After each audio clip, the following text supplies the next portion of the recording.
Hi, everyone. I just wanted to do a really quick short tonight to just, give a quick explainer about what happened in the House last week. Of course, it was the first time that the House has sat since January, come to think of it, and the first since the Liberals won the election under Prime Minister Mark Carney, who I will now be referring to as PMMC. Uh, and the Liberals had decided that they were not going to drop an economic update or do a budget of any kind before the fall. Uh, there was a lot of pushback against that, not just from the opposition parties, but from Canadians in general. And so the Liberals did pull back a little bit on that, but not a lot. And so the Conservatives, as the primary opposition party in the House of Commons, has said, well, that's just simply not acceptable. And so they decided to call it to a vote. And all the opposition members voted for the Liberals to drop an economic update before the House recesses for summer at the end of June.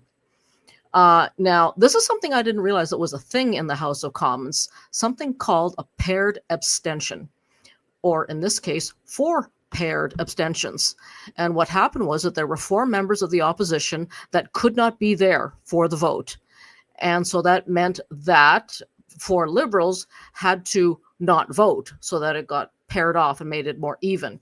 And all opposition members voted against the government. And I think they won by something like 166 to 164 or something like that.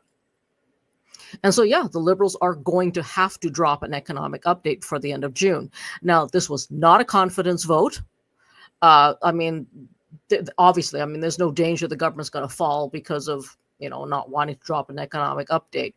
But this was a throne speech vote.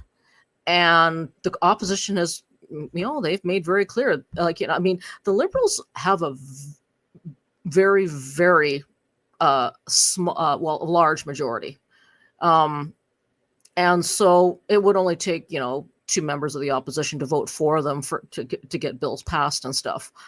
But the opposition is throwing their weight around, and quite frankly, good on them. I happen to agree that we need to know what's going on in the country, economically speaking.